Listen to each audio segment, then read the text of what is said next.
homeschool.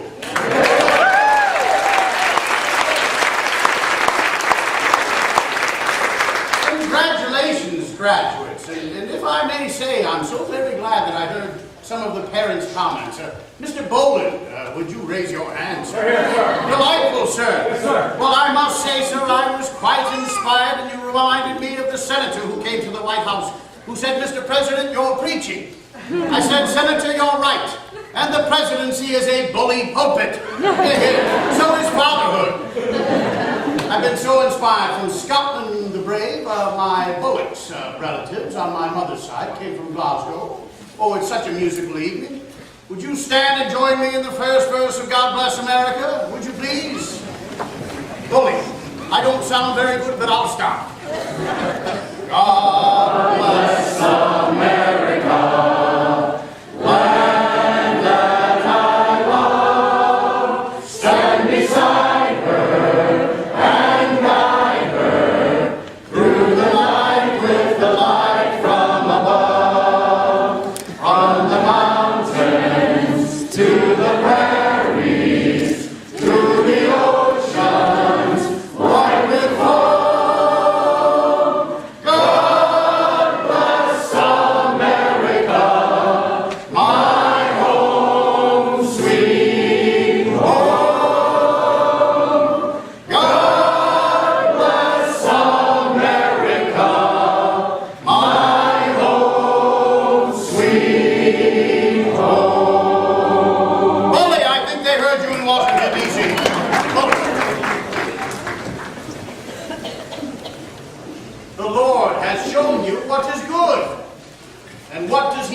I was very poor in other subjects like mathematics, Greek, and Latin. But those Bible lessons were the most important lessons. My father's nickname in the family was Greatheart. Certainly you've read Bunyan's Pilgrim's Progress. My Aunt Anna one day, seeing my father lead us children and our cousins off to church, she said, there, look, there's Greatheart leading her pilgrims, leading his pilgrims on the way to salvation. When I was homeschooled, well, indeed, I'm so very happy to be with homeschoolers, for whom American history still means something.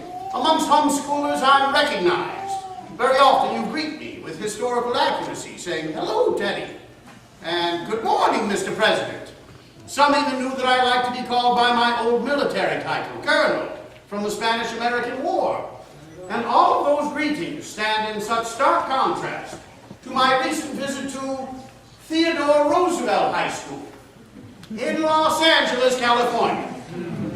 The students there are the Rough Riders. My pictures and quotations adorn each and every hallway and classroom. But when I arrived there recently, so attired, one young man saw me, pointed at me, and told his friends, look, there's the Monopoly dude. Why,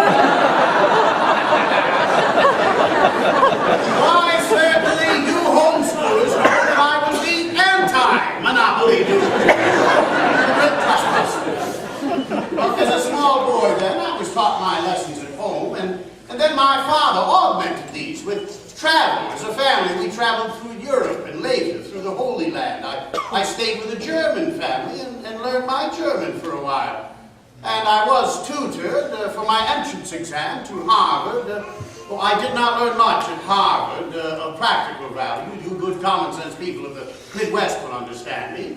My father, though, sent me from New York to Cambridge my freshman year with these words. He said, Theodore, first, take care of your morals. Second, your health. And third, your studies. Well, eventually, I graduated 4 years later, magna cum laude, Phi Beta Kappa. But to educate a man, and today a woman, in mind and not in morals, is to educate a menace to society. I had some rather unorthodox views about education later in my life. I said that it was just as important, especially in an urban area, that children have access to an open park in which to play with great energy, as to a public school. And one man said my views were so unorthodox, he said, "President Roosevelt, don't you understand that without an education a man might steal from a freight car?" I said, "That's true. And with the wrong sort of education, a man might steal an entire railroad." It's the character of the individual that counts most. And the character that's being taught in the Christian home school cannot be exceeded by any measure of quality.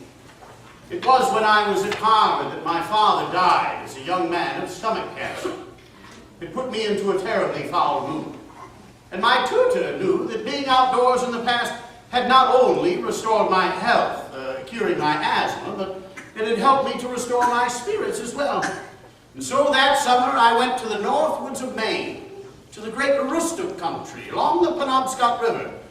And there with a hunting guide named William Sewell, we marched through the woods exchanging poetry stanzas and Bible verses from memory.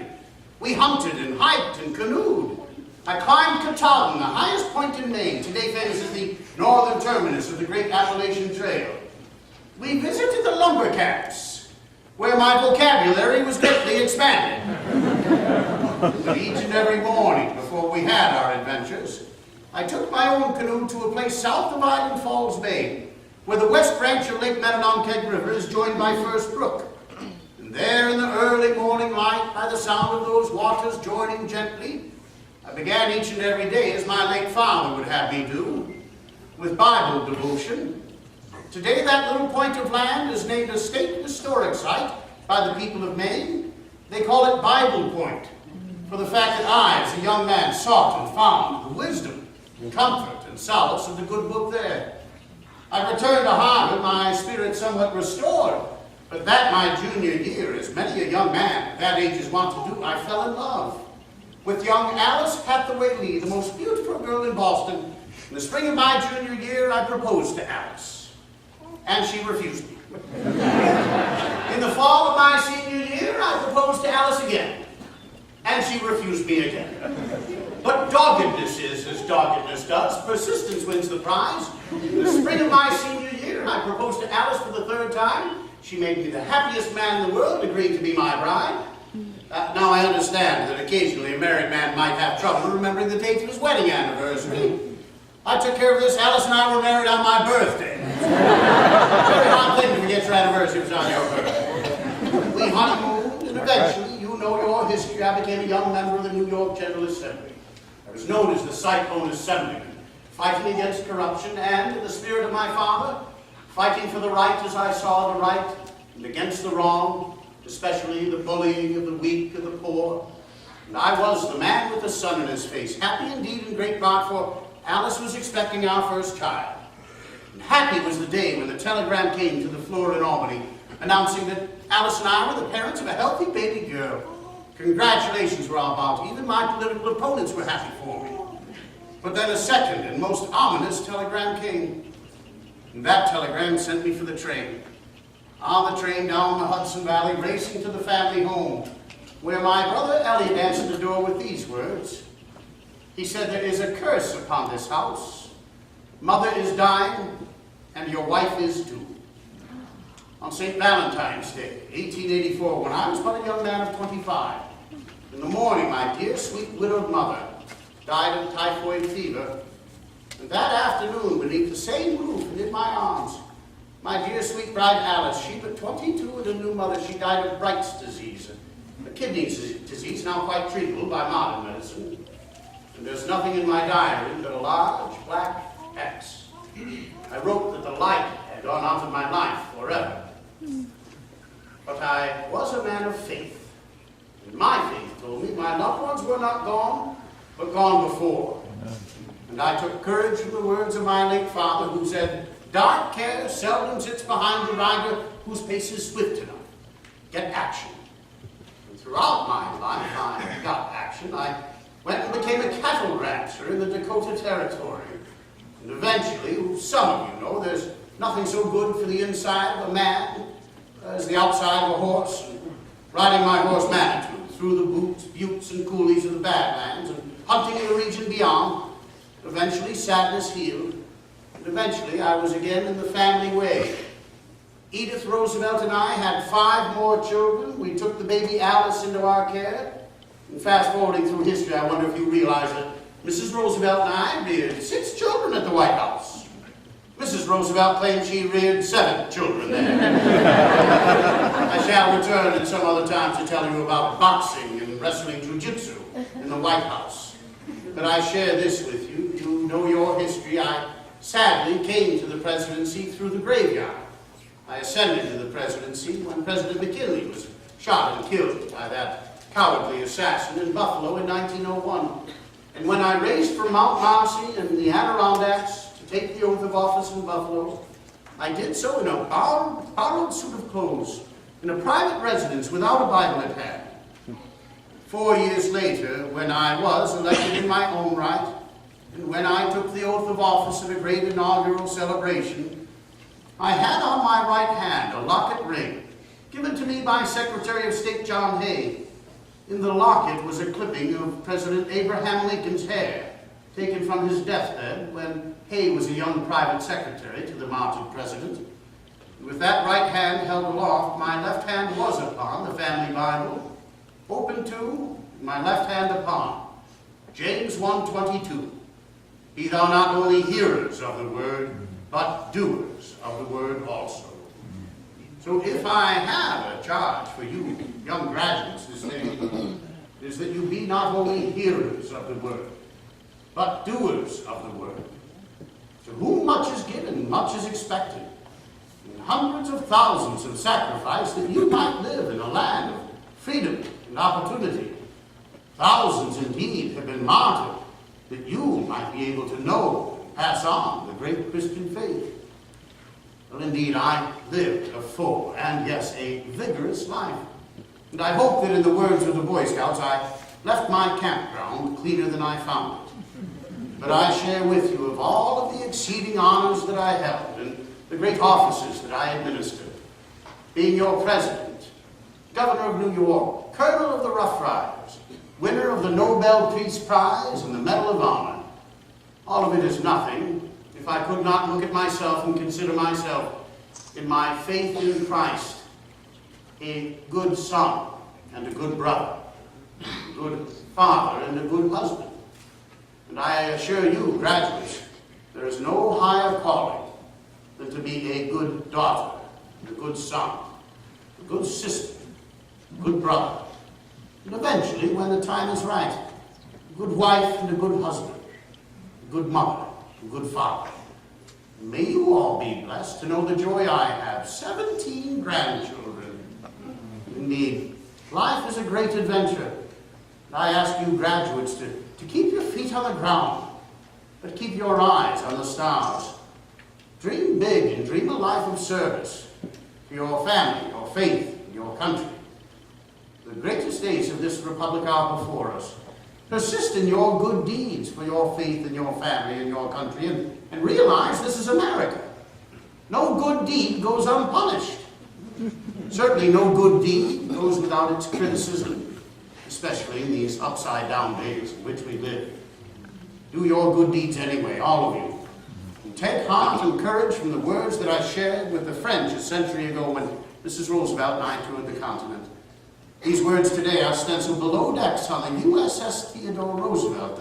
The Navy calls that great nuclear aircraft carrier the Big Stick, as in the old African proverb I was wont to quote. Speak softly and carry a big stick, you go far.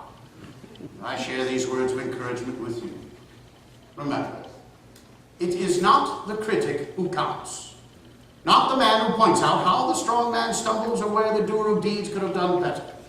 The credit belongs to the man, and today to the woman who's actually in the arena, whose face is marred by dust and sweat and blood, who strives valiantly, who errs and comes up short again and again, because there is no effort without error or shortcoming. but who knows the great devotions, the great enthusiasms, who spends himself in a worthy cause, and who, in the end, at the best, knows the triumph of high achievement, and who, at the worst, if he fails, at least he fails while daring great, that his name shall never be with those cold and timid souls who know neither victory nor defeat. Students, in brief, I've shared these stories with you of overcoming hardship and challenge. When I was a small boy, I had asthma, and I built my body, and while I may have overdone it, I overcame my asthma. As a young man, I had this terrible tragedy befall me, but I healed and went back in the family way. Why, even as a young man, I ran for the mayorship of New York. I came in third out of 3. That's last place. What if I'd given up on myself after such a humiliating defeat in my home city? I would have never been your president working for the square deal. The reason that the office Guts and Borglum says I'm atop Mount Rushmore with the other 3. Oh, indeed. Life will knock you down. There will be tragedy and hardship and great difficulty. Your duty to yourself, to your family, your faith, and your country is that when life does knock you down, you're to get back up, dust yourself off, and get back into the fight of life. And always look for those wonderful people in that audience, your mothers and your fathers. For while you are now graduates, and while you will soon all be adults, leading great lives of adventure and accomplishment, you will always be daughter and son. God bless and keep each and every one of you graduates of the Christian home education of the South Suburbs. God bless and keep each and every one of you.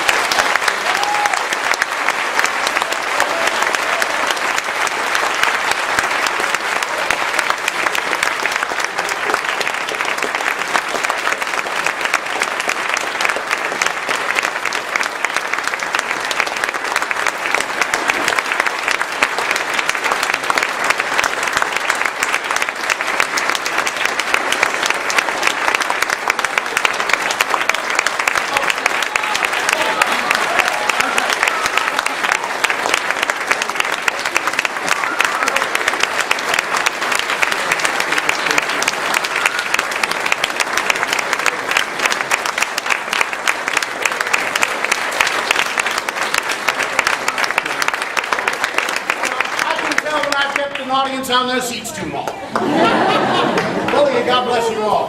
Thank you, Dr. Cruz.